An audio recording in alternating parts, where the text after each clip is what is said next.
Assalamu alaikum wa rahmatullahi wa barakatuh.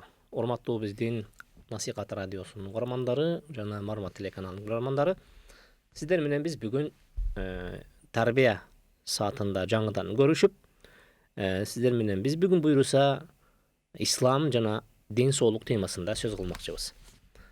Анда эмесе келиңиздер, ислам демекчи бул кээ бир адамдардын назарында кайсы бир айылдан четиндеги бир аксакалдын кыла турган иши, же болбосо өзүн бир отоло Кудайга тапшырып, дервиш болуп, дүйнөнү танган адамдын иши эмес. Бул балким жарыкчылыкка келген ар бир акылдууга тийиштүү болгон мыйзам жөнүндө сөз болуп аткандыгын биз аңлашыбыз керек. Ислам дегенде ар бир акылдуунун, ар бир адаммын дегендин, ар бир акыл жүгүртө ала турган инсанга тиешелүү маселе деп түшүнүшүбүз керек. Андыктан ислам эч кимге таңууланган эмес, балким сунушталган. Ислам эч кимди зордогон эмес, балким түшүндүргөн. Ислам эч кимди өлтүргөн эмес, тескерисинче жашаткан. Мына ошондуктан жашоонун булагы бул ден соолук. Ден соолукка келген учурда дин кантип сүйлөйт экен десеңиз, эгерде дүйнө жүзү бардыгы ден соолук жөнүндө сөз кылып, анын жанында ислам сөз кылган болсо, анда ден соолук жөнүндө исламдын айтканына салыштырмалуу башкалардын айтканы өтө эле аз болуп калат. Анда эмне деген сөздөр болду экен? Бул диндин ичинде. Диндин ичине келген учурда Пайгамбарыбыз саллаллаху алейхи ва саллям өзүнүн куттуу хадисинде «Инна ли жасадика алейка хаккан, ва инна ли айника алейка хаккан, ва инна ли заужика алейка хаккан» деп, сенин денеңе тиешелүү болгон учурда денеңдин сенин үстүңдө акысы бар, сенин көзүңө тиешелүү болгон учурда сенин көзүңдүн, сенин денеңдин сенин үстүңдөн болгон акысы бар. Ошол эле учурда сенин келинчегиңе тиешелүү же түгөйүңө тиешелүү сөз болсо, түгөйүңдүн дагы сенин үстүңдө акысы бар деп сөз козгойт. Дагы ушул жердеги дене бойго тиешелүү сөздү айтып туруп, чындап эле сенин үстүңдө акысы бар дейт. Кандай акы болушу мүмкүн дегенде, дене бул камкордуктун же болбосо инсандан камкордукту күтө турган бир бөлүк.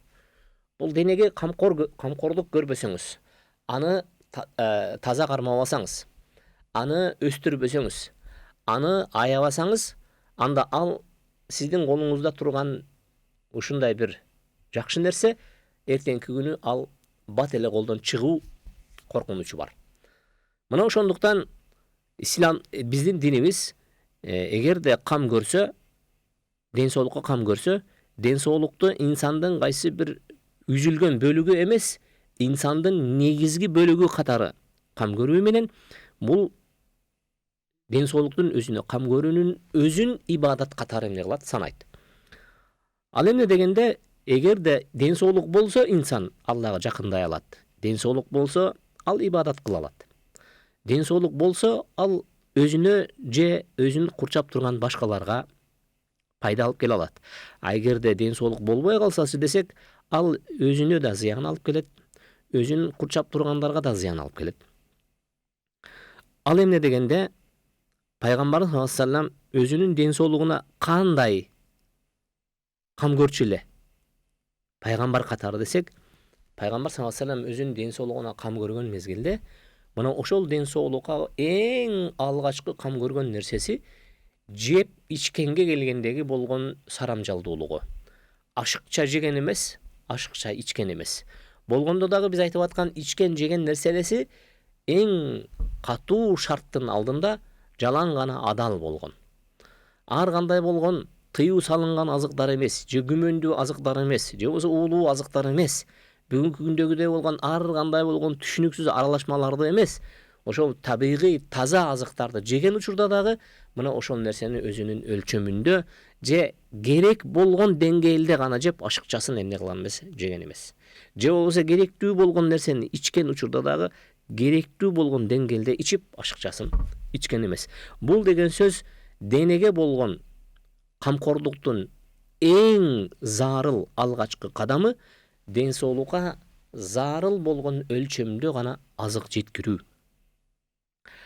Ашыкчасычы десек, ашыкчасы жөнүндө Аллах Таала субханаху ва таала Кур'анда "Ста'уду билlah ва кулу вашрабу ва ла тусрифу иннаху ла юхиббу ал-мусрифин" дейт.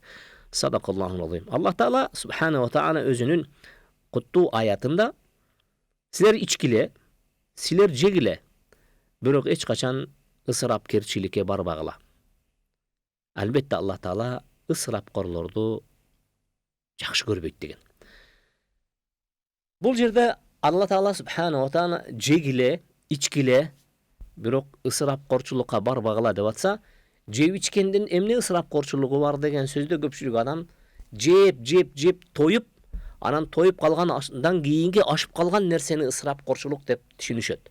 А бирок диндин көз карашында эгерде инсан жеп, ошол жегенден кийин өзүнө зарыл болгон көлөмдөн ашканда, ошо ашказандын ичиндеги дагы ысырап болуп саналат. Ошол ашказанды толтуруп, жегенден кийин үстүнө дагы жеп, жегенден кийин үстүнө дагы жей бериш, бул дагы эмнеге кирет дегенде, эгерде ошол алкымдан өтүп кетсе деле, ал эмнеге саналат? Ысырапкорчулукка тете иш болот. Ошондуктан пайгамбар саллаллаху алейхи ва саллям айтат: "Ма малаа адамиюн ви'аан шарран мин батнихи" деген. Ал деген сөз адам баласы өзүнүн курсагынан өткөн жаманыраак идишти толтурган эмес дейт. Адам өзүнүн курсагынан дагы жаманыраак болгон идишти толтурган эмес, эч бир идишти толтурганга болбойт. Ал деген сөз биз ар кандай түрүн жейбиз. Оңдон да жейбиз, солдон да жейбиз. Ал эмне экендигине да маани бербейбиз. Эптеп эле тамактан өтсө болду деп эмне кылабыз? Толтура беребиз. Натыйжасында эмне болот дегенде, пайгамбарыбыз саллаллаху алейхи ва саллям айткандай, инсан эң бир жаман идиш катары курсагын ар кандай азык менен ашыкча кылып толтурат. А толтурулуп калган ашказан иштете албаган же кирген азыкты толук күйгүзүп салбаган ашказан эмнеге айланат дегенде, ооруканага айланат, дартка айланат, балеге айланат. Инсан ашыкча азыктын артынан ал ден соолуктан айрылат.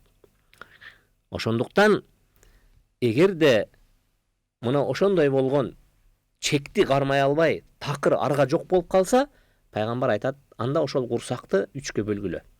Эң алгачкы бир бөлүгү азык үчүн, экинчи бөлүгү суу үчүн, үчүнчү бөлүгү дайыма аба үчүн калсын деп мына ушул көрсөтмөнү берет. Мындан биз эң ден соолукка тиешелүү болгон маселедеги биринчи кадам бул азыктанууга келгендеги болгон сарамжалдуулук. Же болмосо азыкты биз ичкен, жеген учурда ал азыктын канчалык менин денем сурап аткандыгына жараша беришим керек экен. Эгерде ден соолук сураганынан да ашыкча берип салсаңыз, аны ал ар жака жылдыра албай кыйналат. Аны күйгүзө албай кыйналат. Аны бүтүрө албай кыйналат. Ал бүтпөй калган нерсе инсандын денесиндеги бир жерге барып жайгашат. Ал шлак болушу мүмкүн, ал без болушу мүмкүн, ал ириң болушу мүмкүн эртеге айланып. Иши кылса ошентип олтуруп бир жерде эмне кылат? Жумуштан чыгарат. Инсан ден соолугу чың болуп жүрүүдөгү болгон эң алгачкы кадамы ал азык ашка келгендеги болгон сарамжалдуулук болсо, экинчи кадам мына ошол денени дайыма түздөп жүргөн, дайыма оңдоп жүргөн нерсе бул дарылануу жана дарыланууга тете аракеттер. Ал эмне дегенде, пайгамбарыбыз саллаллаху алейхи ва саллям өзүнүн эң алгачкы күндөрүнөн тарта мусулман коомчулугуна мындай кайрууларды жасайт. Я ибадаллах тадау. О Кудайдын пенделери, дарылана жүргүлө. Дарылангыла. Дарылануу керек. Себеби дегенде инсан ооруп калат, суук тиет, ысык тиет, шамал тиет, сыз өтөт. Көп жеп алат, аз жеп калат. Мына ушундай себептерден эмне болот? Ооруп калат. А ооруп калган учурда сөзсүз түрдө анын алдын алып дарылагыла. Дарылоого келген учурда пайгамбарыбыз саллаллаху алейхи ва саллям Al-humma min fayhi cehennem fabriduha bil ma dep al-humma dep ısıtmаны aytılат. Isıtma çında böyle dozoktun bir epkini degen. Dozoktun bir epkini gelet, mına oşol epkinden adamdın dene boyu ısıp kuyup çıgat. Anı denesine su seyip, anasına suğa salıngan matanı alıp denesine orup, anın emnesin tavını tüşürgülö dep nasihat beret. Bul emne degende, bu tabiği bizim yaşamımızdagı gelgen orulardan biri. Eğer de istep görsök geçegile jakınкы zamanda ata-enelerimizde eki orunun ekile türü var ele. Isık ana soğuk degen. Suğun aşıp kettir, ısığın aşıp kettir degenler oru var ele. Birok akırkı mezgile gelgen çırda bizde orunun türü göböydü. Atalışı göböydü, sortu göböydü. Bardığının başka bulağı emne degende bizden meselebizin başında aytып ötkön azıktanu jana azıktın türlörüne gelgen köygöy var. Biz birinciden azıktanуунун özüne gelgen учурда эч кандай эрежени кармабайбыз. Ошол эле учурда азыктын өзүнүн түрүнө келген учурда эч кандай биз тандабайбыз. Эгер де биз азыктануунун өзүнө келсек, биз саат эле жей беребиз, 2 сааттан кийин деле жей беребиз, 3 сааттан кийин деле жей беребиз, кайра эле жей беребиз. Азыр эле бирөө менен жеп отурсам, бирөө келсе, экинчиси менен дагы чогулуп тамак жей берем. Бул туура эмес. Эгер де биз чындап эле динибиздеги пайгамбарыбыз көрсөткөн көрсөтмөнү тутуна турган болсок, пайгамбар саллаллаху алейхи вассалам айтып атат, мына ушул жеп ичүүгө келген учурда силер ысырапкорчулукка барбагыла себеби дегенде ошол денеңердин үстүндө дагы жоопкерчилигиңер. Денеңердин да үстүңөрдөн силердин акысы бар. Силердин денеңердин астында милдетиңер бар. Аны карашыңар керек. Аны абайлашыңар керек. Аны сакташыңар керек. Десе Алла Таала субхана ва таала айтып атат, ысырапкорчулукка барбагыла ашыкча жеп алуу менен дагы. Ашыкча азыкты киргизүү менен нормасыз, эрежесиз тамактануу менен биз бир жагынан зыян алып келсек, экинчи жагынан ошол нормасыз, эрежесиз оокаттардын бардыгын белгисиз кооздолгон пакеттин ичиндегилерди, белгисиз ар кандай желим идиштин ичиндеги чоң кылып шаардын көчөсүнө эле жазып койсо, мына ошону оокат деп көрүп жеп калган мезгили болуп калды. Натыйжасында эмнеге жетиштик дегенде, натыйжасында биз бүгүн жапжаш туруп ашказан ооруларга, жапжаш туруп ичеги ооруларга, жапжаш туруп семирип кеткен ооруларга, жапжаш туруп диетикалык ооруларга, жапжаш туруп кандын бузулганына, жапжаш туруп боор ооругандарга биз туш болдук. Айрыкча ашказан, ичеги, боор, бөйрөк ооруларына чалдыккандар абдан көп. Мунун башкы себеби эмне дегенде, биз дагы бир жолу эсиңиздерге салабыз, бул мыйзамсыз, тартипсиз тамактануу жана ал тамактанып аткан, азыктанып аткан азык оокаттын эмне экендигине маани бербегендик. Бул сөздөрдүн бардыгы биз жеке ар бир инсанга тийиштүү маселе катары айтабыз. Айрыкча өспүрүм балдар, жаш балдарга биз Кытайдан даярданып келген балдарыбызга мектепке кетип аткан учурда 20 сом, 30 сом, 40 сом, 50 сом, 100 сом карматабыз. Бирок ошол акчага балам эмне сатып алып атат дегенде барып карап көрсөңүз, ошону тоокко таштасаңыз тоок дагы жебейт. Итке берсеңиз ит дагы жебейт. Бирок биздин балдарыбыз ошол нерсени эмне кылат? Соруп, ошол нерсени өз денесине, өз ден соолугуна зыян келтирүүнүн эсебинен эмне кылып атат? Алар кызыгып жеп атышат.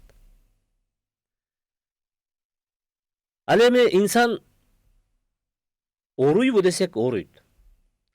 Оорунун алдын алууна келген учурда эмне кылыш керек дегенде, оорунун алдын алууга келген дарыланыш керек. Дарыланууга келген учурда пайгамбар саллаллаху алейхи вассалам кыргыздарда бар болгондой эле адамдарда бир ысык ашып кетет же сууга ашып кетет эле. Ага келген учурда биринчиден эгерде адамдын табы чыгып, албетте бул адамдын ысык ашып кеткендигине тийиштүү маселе эмес, бул тап чыккан ар кандай себептерден чыгышы мүмкүн. Алдыгы температура болот адам. Температура болгон учурда эмне кылыш керек дегенде, аны эң жакшысы суу куюш керек же сууланган матаны денесине басыш керек. Ошол дагы денесин бир аз эмне кылат? Суутат, муздатат. Аны менен кошо оорулардын алдын алууга келген учурдагы эң бир жакшы көрсөтмө пайгамбар саллаллаху алейхи вассалам инна хадихил хаббати сауда шифаун мин кулли да. Албетте мына ушул кара зире бул баардык ооруларга шифа болот. Илля минассам культу яма ва массаму кал ал маут. Бир гана пайгамбар саллаллаху алейхи вассалам айтты, өлүмдүн алдын ала албайт деп айтты. Пайгамбарыбыздын бул көрсөтмөсүн биз билсек болот. Бүгүнкү күндө биздин дүкөндөрдө, биздин базарларда, биздеги деги эле өзү аптекаларда дагы бүгүн чыгып калды. Бул кара зире, черный тмин деп ошол адамдардын ден соолугуна бир күч кайрат берген, аларды жөнгө салган, организмдеги болгон зат алмашууну эмне жайгарган, аны күчкө келтирген азык бул кара зире экендигин баарыбыз бүгүнкү күндө биз билебиз. Ошол эле учурда инна афдала ма тадавайтум бихи ал-хижамату деген. Албетте силер дарыланууга келген учурдагы дарылануунун эң бир жакшы ыкмасы бул хижама жасатуу деген. Ал хижама эмне дегенде, хижама бул ошол адамдагы ашыкча канды же болбосо бузулган канды белгилүү жерлерден ошол адистин билген, адистин ооруга жараша кайсы бир жерден ашыкча канды чыгарып коюу аркылуу дагы адамдын денесиндеги болгон кан айлануунун процессин жөнгө салган же болбосо адамдын андан дарттардан айрылууга шарт түзгөн дарылоонун усулу катары пайгамбар саллаллаху алейхи вассалам ушул нерсени үйрөтөт. Андан кийин денебиз биз өзүбүздү мусулман катары адал азыктардан азыктандык, адал ичимдиктерден ичтик. Андан кийин дарыладык өзүбүздү. Андан кийинчи десек, андан кийин ден соолукка кам көрүүнүн эң жакшы бир жолу бул денени кыймыл менен жөнгө салуу. Эмгек, кара жумуш менен же болбосо кара жумуш шаардагылардын көпчүлүгүнө кара жумуш болбогондуктан алар мына ошол кара жумуштун ордун ар кандай физкультуралык эмнелер менен, кыймылдар менен, машыгуулар менен эмне кылыш керек? Денени калыбына келтириш керек болот. Алардын эң эле жөнөкөй жолу бул басуу же чуркоо. Жашына өзгөчөлүгүнө жараша жакшы билебиз. Жаш өзгөчөлүгүнө жараша 30 жашка чейин, 35 жашка чейин чуркаса болот. Ал эми 35-40 жаштан кийин ал адамдар жайыраак чуркаса болот. Ал эми 55-60 жаштан тартып алар басууга эмне кылышат? Азыркы күндөгү медицина басууну сунушташат. Басуунун өзү эмне дегенде бул кыймыл. Кыймыл бул жашоо. Ал нерсе аркылуу ден соолукка кам көргөндө биз эмне кылабыз? Кан басымдын, кандын айлануусун, дененин чыңалуусун, ошол учурда адамдын бүт денесине сергектикти тартуулаган кыймыл аракет катары биз билип келебиз. Бул жөнүндө пайгамбар саллаллаху алейхи вассаламдын көрсөтмөсүндө эмне дегенде, пайгамбар саллаллаху алейхи вассалам өзүнүн адатында дайыма ал басчу эле. Басканда дагы өзгөчө кечки тамакты жегенден кийин атайын убакыт бөлүп, атайын аралык чектеп туруп, ошол аралыкта эмне кылчу эле? Басчу эле. Аны менен кошо эле өзүнүн берген насааттарынын биринде таашшау ва тамашшау деген дагы сөздү айтат. Кечки тамакты жегенден кийин бир аз басып койгула деп дагы осуят берет. Ал эми улуу жараткан өзүнүн китебинде эмне дейт десек, астагфиру билла ва аидду лахум мастатa'tum min quwwatin wa min ribatil al-khayl. Ал деген сөз алар үчүн силер дайыма колуңардан келген күчтү даяндагыла. Ошол эле учурда ат улооңорду дагы камдагыла деп осуят берет. Күч кубатыңарды деген учурда көпчүлүк тафсирчилер айтышат, күч кубат деген жерде жаны, жебени айтышкан. Же болбосо найза атууну айтышкан. Кува, күч. Күч болбосо найза да атылбайт, жаа да атылбайт. Мына ошол найза уруу үчүн, ошол мезгилдеги болгон жоокерлер үчүн, ошол мезгилдеги болгон аскерлер үчүн эң зарыл болгон нерсе найзаны урганга жарактуу болуш керек эле аскер.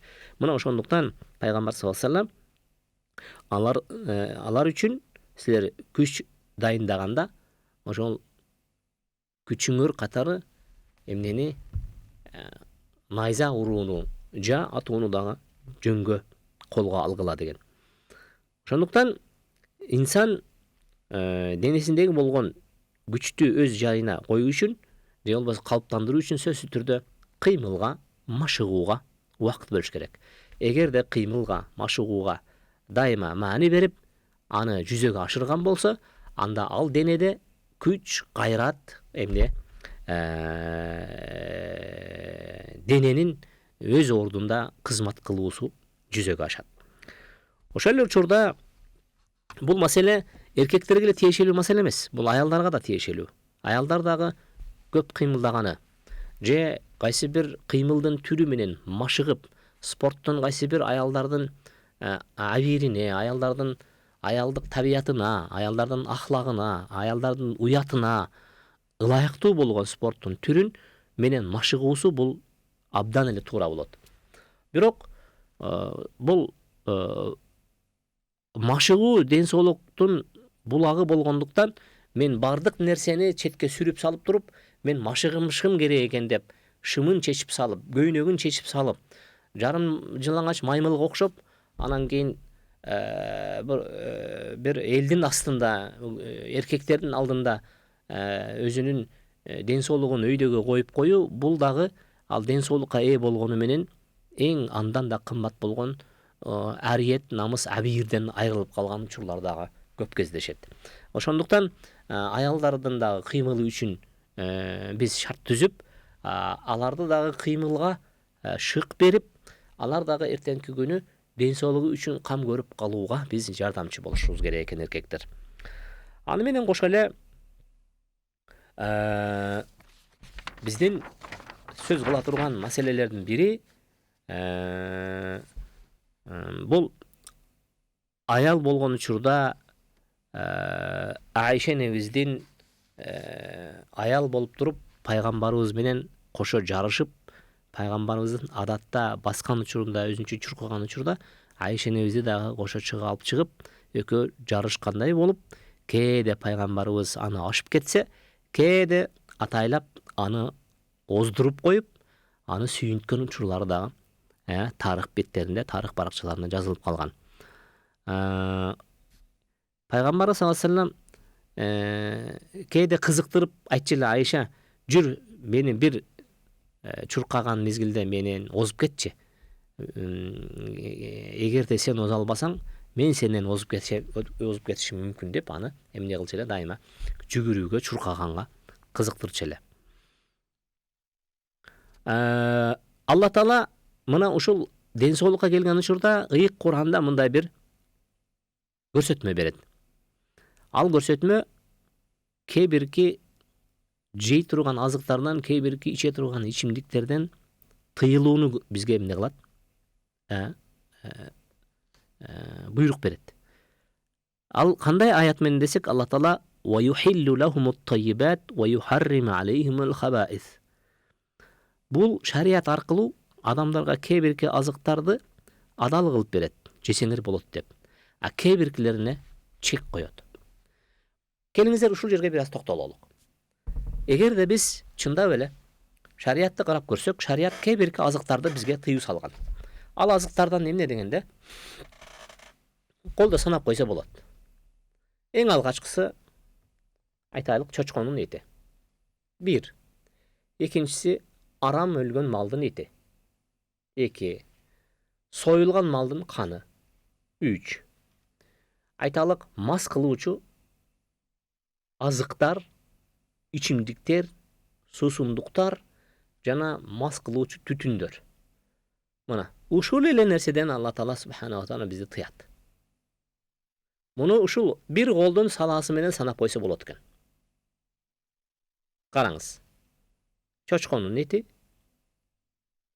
арам өлгөн иттин малы, малдын эти, арам өлгөн малдын эти, адал союлган малдын каны, андан кийин мас кылуучу азыктар, мас кылуучу суусундуктар, мас кылуучу түтүндөр. Мына ушул нерселерди шарият эмне кылган, бизге тыюу салган. Эми бүгүнкү күндө биз Андан башка дагы ошондой зыяндуу нерселерди биз жашообузду көрүп атабыз. Атайын энергетиктер жасалынып чыккан, атайын дайынсыз суусундуктар, ар кандай кошулмаларга ээ болгон азыктар, дайынсыз пакетке салынган азыктар, баарысы биз анын эмне экендигин, кандай аталышта жана кандай даамга ээ экендигин биз реклама аркылуу гана билебиз дагы, керек болсо ошону сатып алып аткан мезгилдеги ал салынган таңгактын бетин окусаңыз көз менен окуганга болбойт. Ушунчалык майда тамга менен жазган. Көпчүлүк бүгүнкүгө чейин түшүнө элек, эмне үчүн муну чоң тамга менен жазып койсо болбойт деп. Анан ал жерге жазган мезгилде тим эле 6-7 өлкөнүн тилин алып келет. Эмне кереги бар бизге 6-7 өлкөнүн тили? Эгерде биз айталык мурдагы Советтер Союзунун аймагына жиберген болсо, бир эле тилде жиберип койсо баарына түшүнүктүү болот, орусча жиберип койсо. Орусча эле жазылган болсо, ушул аймактын баарысы түшүнөт. Чоң кылып жазып эле. Бирок чоң кылып жазбайт алар. Атайлап алар чоң кылып жазбайт көрсөтмөлөрдү. Себеби дегенде чоң кылып жазып коюу менен көпчүлүк жашырылган сырдуу кошулмаларды акылдуу адамдар көрүп калышы мүмкүн. Ал нерсени эч ким атайын лупа сатып келип же микроскоп менен аны окуп отурбайт. Буга да кызыкпайбыз. Себеби дегенде ал жерде биз өзүбүздүн ден соолугуна өзүбүз кайдыгербиз. Өзүбүздүн ден соолукка өзүбүз кайдыгербиз. Натыйжасында эмнеге биз жетишебиз дегенде, жөнөкөй эле чипсини жеп биз көздүн көрүү мүмкүнчүлүгүнөн айрылабыз. Жөнөкөй эле чипсини жеген мезгилде адам акылынын басаңдагандыгы ишке ашат. Акыл басаңдайт. Ойлонуу процесси басаңдайт. Качан адамдагы ойлонуу процесси, ой жүгүртүү процесси басаңдаганда, анын акылы иштебей атат деген жыйынтык келип чыгат. Андан кийин ар кандай суусундуктар, бүгүнкү күндө суусундуктардын бардыгы натура деген сөз менен чыгат. Мындайча айтканда накта деген сөз менен чыгат. Бирок анын накталыгы чындап эле ошо нактанын түсүн, нактанын жытын эле берет, бүттү. Бирок чындыгында ал жерде химиялык эмнелер бар, элементтер бар. Ал химиялык жол менен ошол жытты берген учурда, химиялык жол менен даам берген учурда, сиздин курсагыңызга эмне кирип атат дегенде, сизди кыялданган шабдалы кирип аткан жок. Сиз кыялданып аткан алма кирип аткан жок курсагыңызга. Сиз жытынан, түсүнөн шамданып аткан апельсин кирип аткан жок. Сиздин курсагыңызга, сиздин денеңиздин түбүнө жете турган уулуу азыктар кирип атат. Ошондуктан мен айтат элем, келиңиздер жөнөкөй эле азыктарга өтсөк. Жөнөкөй азыктарды жейлик. Өзүбүздүн жерде өсүп чыккан таза алмалардан. Ошондо сатып алып калган мезгилде базардан караңыз. Курту бар болгон болсо сатып алыңыз. Ошол алмага курт түшкөн болсо, ошондойду сатып алыңыз. Кургатылган азыктар. Анын ичинде өрүк, мейиз, жаңгак, мисте. Анын ичинде болгон кургатылган алманын, алчанын, башка азыктардын кургатылганын алып туруп, аны сиз кайнатып ичкениңиз, берки кооз жана кымбат азыктарга салыштырмалуу, ал сизге 100 эсе пайдалуу жана ал сиздин ден соолугуңузга жугумдуу болуп келет. Эми карап көрүңүз. Мындан сырткары динибиз азыктанууга келген учурда өтө катуу эрежелерди койгон. Азыктанууга келген учурда эрежелердин биринчи шарты бул адал болуусу. Адал болуу деген учурда бүгүнкү күндө көпчүлүк соодагерлер, айрыкча азык оокатты иштеп даярдап чыгаруучу атайын ишкерлер адал деген сөздүн өзүн акча деген сөзгө барабар эмне кылышты, баалап алышты. Адал деген сөз болсо, коомчулуктун 90% мусулмандар болгондуктан алар өзүлөрүнүн дасторконуна адал азык алып келүүгө эмне кылышат, аракет кылышат. Натыйжасында алар сунуштаган адал деген сөздүн өзүнө алданып, адамдар үйүнө арам оокат ташуу менен ден соолуктарына дагы эмне зыян алып келип атышат. Мына ошондуктан адал азыктанууга келгендеги биринчи ушул шартты биздин динибиз эмне мыйзамдаштырып киргизип, азыктагы, ичимдиктеги болгон бардык зыяндуу арам оокаттарды тыюу менен инсандын ден соолугуна кам көргөн. Мына ошол адалдык, арамдык маселеси биз жогору жакта айтып өткөндөй, союлган малдын адалдыгына, ал малдын чочко эместигине, же болбосо жырткыч айбан эместигине карап туруп бөлүнүп келсе, ошол эле учурда бүгүнкү күндө биз көңүл бура турган маселе канчалык деңгээлде ошол жасалынган азык менин ден соолугума зыян келтирбейт деген маселени дагы эмне пайда кылып койду. Себеби дегенде бүгүнкү күндө жасалынган суусундуктар дагы, жеңил кондитердик азыктар дагы, полуфабрикат деп коебуз.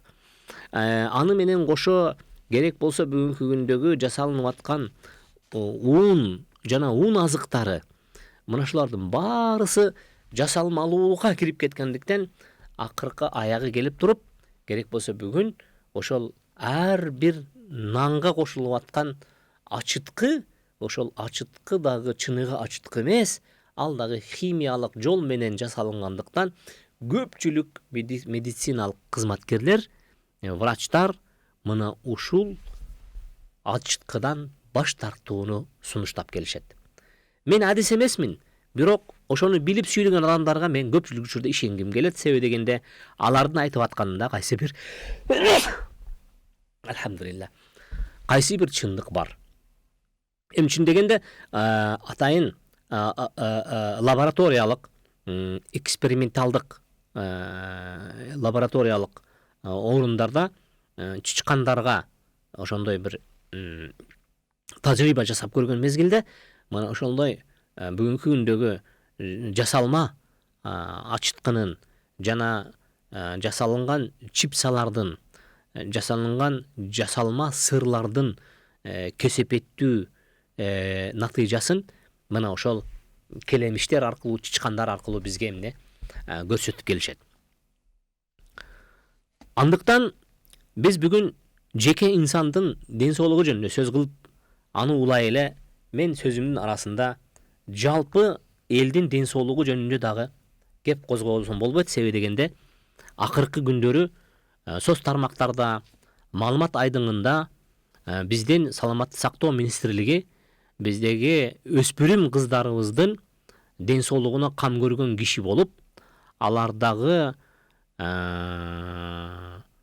жатын моюнчасындагы рактын алдын алуу боюнча папилломага каршы вакциналарды бекер сайып беребиз деген чакырыктарды жасай башташты. Анын мен айткым келет. Бул эмне болгон чакырык, эмне болгон дарылоо? Биздин эми бизге кол салбаган аялдарыбыздын, кыздарыбыздын жатыны калдыбы? Эмне мынчалык эң баштыкка бардык элек? Эмнеге биз кыргызды дароо эле түгөткүбүз келип атабы? Эмне биздин мамлекетти аягына жеткириш керек болуп атабы? Көрсөтмөлөрүндө айтып атат, Кыргызстанда 600дөй ошентип ооруга чалдыккан адам болот экен, анын 300 өлөт экен дейт. Эмне биз ошол 300 кишинин өлүмү үчүн 7 миллион кишини курмандыкка чалалыкпы? Алга ким кепилдик берет? Азыркы 11 жаштагы кызды алып келип, аны көндүрүп, дагы анын башын айланткан мезгилде биз сага бекер сайып беребиз деп алдап, аны өмүр бою кайсы бир нерседен айыргысы келгендер кимдер болду экен деген суроо пайда болот. Себеби дегенде кээ бир хадистер айтып атышат, буну мына ушундай болгон жалпы вакцинациялоо маселесин жогорку кеңеш атайын макулдугун берип, андан кийин алар жалпы элдин ден соолугу менен алектенсе болмок эле. Бирок мындай нерсе эч кандай катталбады. Жогорку кеңеш бул жөнүндө кабары да жок. Бул биринчи. Экинчиден, адистер айтып атышат. Көбүнчө мына ошол жатындын моюнчасындагы рак 60 жаштан өткөндөн кийин пайда болот экен. Угуп коюңуздар. Аялдардагы жатындын моюнчасындагы рак 60 жаштан кийин пайда болчу болсо, эмне үчүн булар 11 жаштан сайып атат? Ким бул нерсени эртеңки күнү аныктап, айкын айтып чыга алат 60 жылдан кийин? 50 жылдан кийин? Ким ал нерсени көзөмөлдөйт? Ким ал нерсени тактайт? Ким муну нерсени алектенген? Деги эле биздеги саламаттык сактоо министрлигинде мына ушул дарт менен алектенген бир бөлүм барбы? Ушул дарт менен алектенген адис барбы? Ушул дарттын алдын алууга келгенде анын бир сунушу барбы? Кайсы бир изилдөө жасалдыбы? Кайсы бир лабораториялык натыйжалар, жыйынтыктар чыктыбы? Десек жок. Бардыгы акчага келип такалган маселе экендиги апендиге дагы түшүнүктүү. Ошондуктан биз бүгүн жеке ден соолукка келген учурда жеке ден соолук менен эле чектелип калбастан биз жалпы ден соолукту дагы эске алышыбыз керек. Жалпы ден соолукка келген учурдагы коркунучтуу маселе шаарыбыздагы болгон түтүн, ыш жана машинедеги, автомобилдердеги болгон катализаторлорду сууруп чыгып 45 000 сомдон 50 000 сомдон сатып салуу менен ал жердеги автомобилден чыккан зыяндуу заттар, бөлүкчөлөр бул шаарыбыздагы жашаган жалпы тургундардын ден соолугуна доо кетирип, аларды ар кандай илдетке чалдыгуусуна шарт түзүп атат.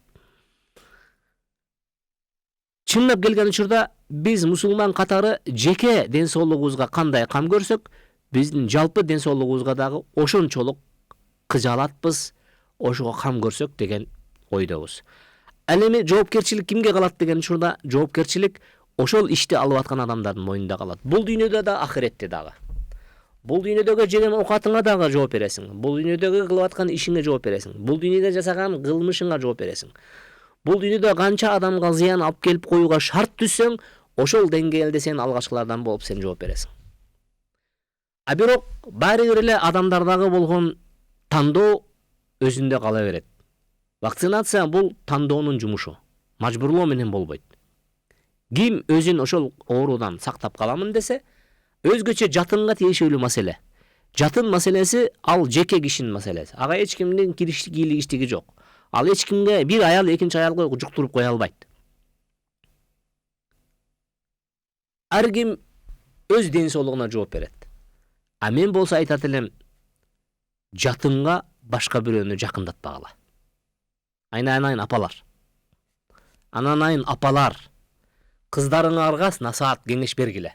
Мектепке келип, мектептеги кызыңызды алдап, сизден сурабай сайып койбосун. Ал жерде эмне сайылып атат? Кантип сайылып атат, эч ким билбейт. А бирок кээ бирки адистердин айтканына караганда, тиякта калган Африка өлкөлөрүндөгү, артта калган өлкөлөрдөгү жашаган элдерге сайылып, аларды эксперимент катары өткөрүп, ал жердеги болгон репродукциянын төмөндөп кеткендиги айкын ишке ашкандыгын айтып келүүдө. Биз өзүбүз аз сандуу калкпыз.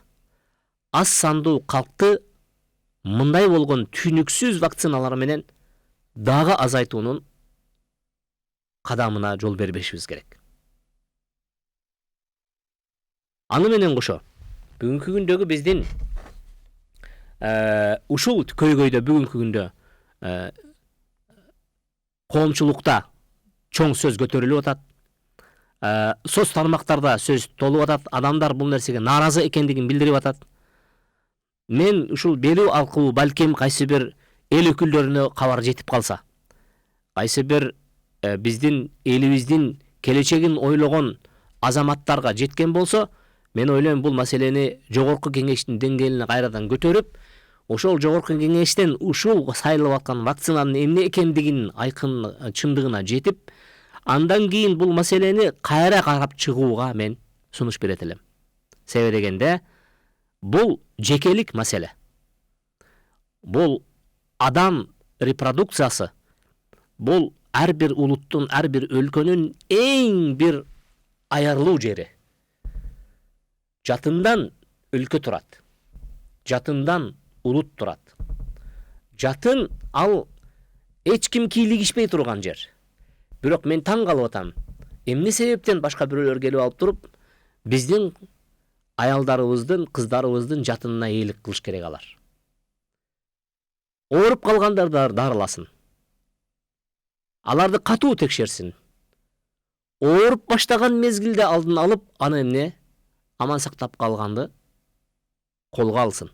А бирок 50 жыл мурда дайынсыз нерсени сайып коюп, эртеңки күнү бала көрбөй калса ким жооп берет? Эртеңки күнү ал бирди төрөгөндөн кийин төрөй албай калса ким жооп берет? Эртеңки күнү анын жатыны андан дагы жаман ооруга чалдыкса ким жооп берет?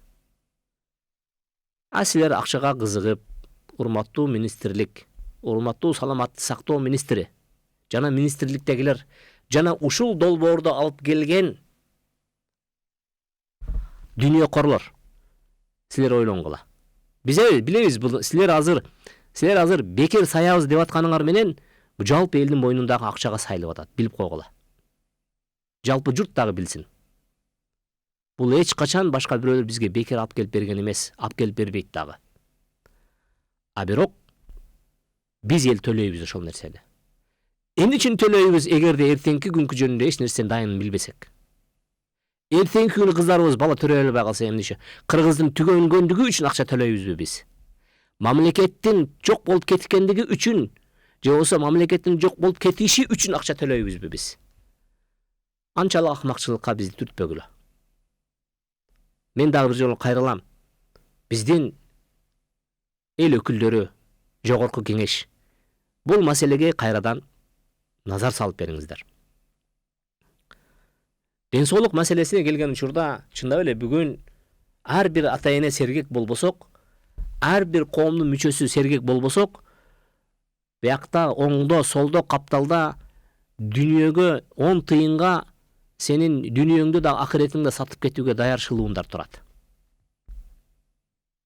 Даяр шылуундар даяр болуп калды бүгүн. Ар бириңер этият болгула. Ар бириңер жекече кам көргүлө, жекече ойлонгула. Шылуундарга алданып калбагыла.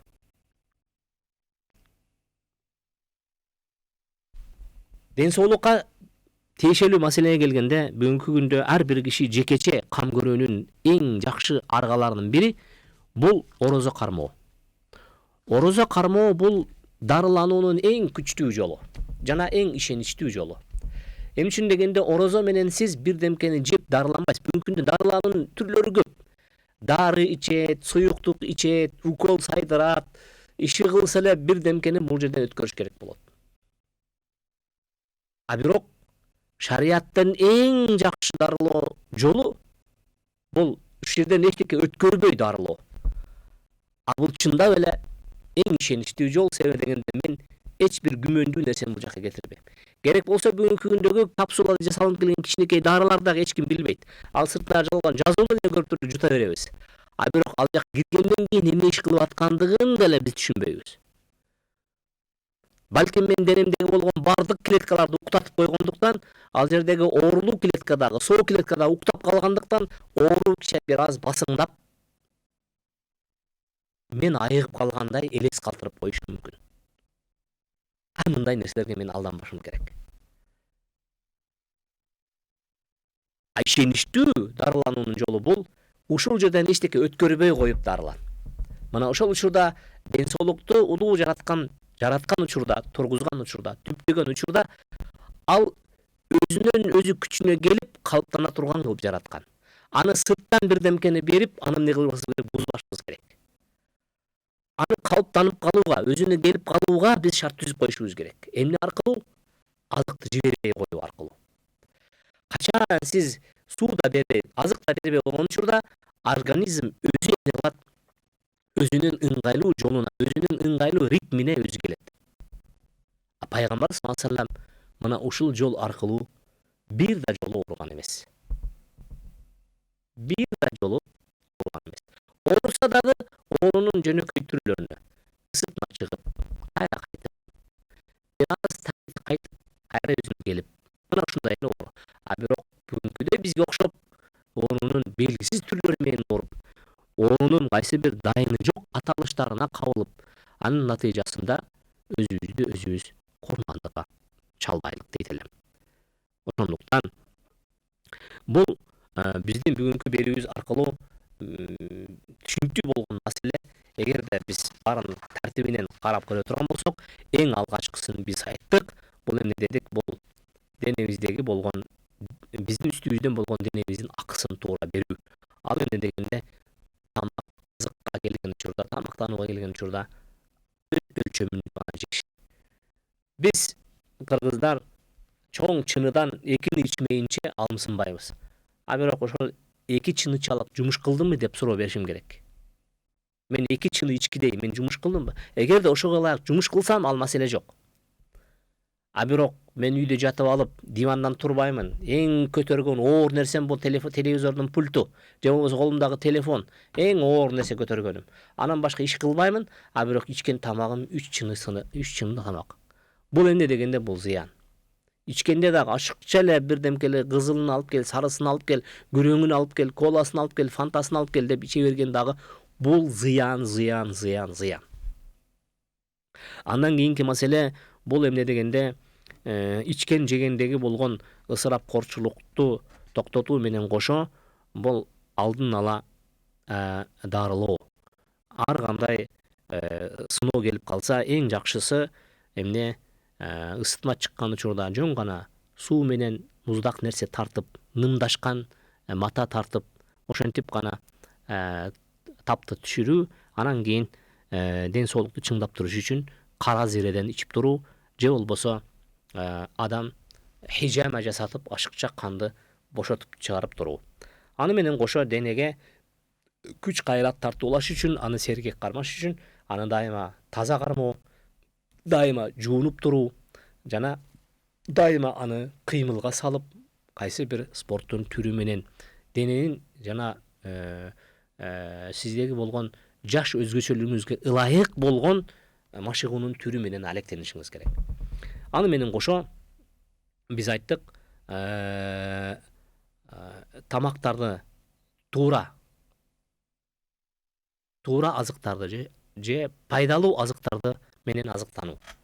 Ал деген сөз күмөндүү болгон, арында кандай бир оролуп келген, ар кандай капталып келген, ар кандай түшүнүксүз нерселерге куюлуп келген, сыртындагы эле бир коо жазуулары бар нерселерден өзүбүздү сактайлык. Себеби дегенде ал жерде биз билбеген өтө коркунучтуу нерселер бар. Өтө коркунучтуу балелер бар. Аны менен кошо биз айттык, биз эң ден соолукту калыбына келтирген, ден соолукту жайына жайгарган нерсе бул орозо дедик. Албетте орозо жөнүнө келсек, пайгамбар саллаллаху алейхи вассалам өзүнүн жашоосунда 1-4 күндөрү өзүнө орозо кармоону сүннөт кылган. Бүгүнкү орозо кармагандардын Аллах таалам орозосун кабыл кылсын. Ал жөн гана орозо кармаган жок, балким ал улуу соопко жетүү аркылуу ден соолугуна кам көрдү. Орозо туткан адам ооруга аз чалдыгат. Андыктан урматтуу биздин угармандар жана көрөрмандар, сиздер менен биз бүгүнкү ден соолук маселесине келип, ушуну менен сөзүбүздү аяктайбыз. Кайра эле мен эсиңиздерге салып өтөм, кыздарыбыздын жатынына жакындабагыла. Ассаламу алейкум ва рахматуллахи ва баракатуh.